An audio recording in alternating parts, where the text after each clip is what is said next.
اعوذ باللہ من الشیطان الرجیم، بسم اللہ الرحمن الرحیم۔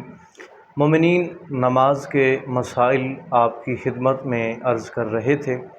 اسی سلسلے کو آگے بڑھاتے ہوئے ہم نماز کے اوقات یعنی نماز پنجگانہ ہو یا نماز تہجد ہو یا روزانہ کے نوافل پڑھنے کے جو اوقات ہیں وہ آپ احباب کی خدمت میں عرض کر رہے تھے۔ گزشتہ ویڈیوز کے اندر ہم نے نماز فجر، نماز مغربین، نماز ظہرین پڑھنے کا جو وقت ہے وہ آپ کی خدمت میں عرض کیا تھا۔ آج کی اس مختصر سی ویڈیو کے اندر ہم آپ کی خدمت میں نماز تہجد کا جو پڑھنے کا وقت ہے وہ آپ کی خدمت میں عرض کر رہے ہیں۔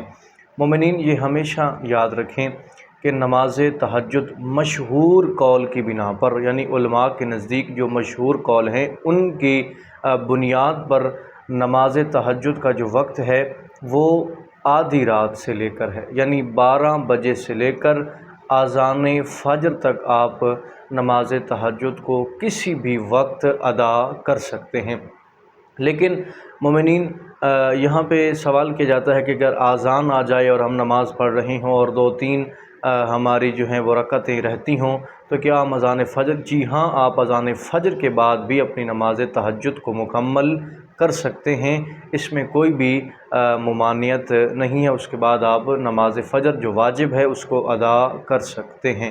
مومنین، یہاں پہ ایک اور مسئلہ آپ کی خدمت میں عرض کر دوں کہ اکثر مومنین یہ کہتے ہیں کہ قبلہ ہمیں نیند اتنی غالب ہوتی ہے کہ ہماری اگر ہو سکتا ہے جاگ نہ کھلے تو کیا ہم 12 بجے سے پہلے بھی نماز پڑھ سکتے ہیں نماز تہجد؟ تو جی ہاں، آپ نماز عشاء کے بعد بھی نماز تہجد کو ادا کر سکتے ہیں، لیکن یہ ہمیشہ بات یاد رکھیں کہ نماز تہجد پڑھنے کا جو اول وقت ہے، بہترین وقت ہے، جو پسندیدہ وقت ہے وہ اذان فجر سے پہلے ہے۔ دعا کرتا ہوں کہ پروردگار ہمیں حقیقی معنوں میں علوم اہل بیت سے آراستہ ہونے کی توفیق عطا فرمائے۔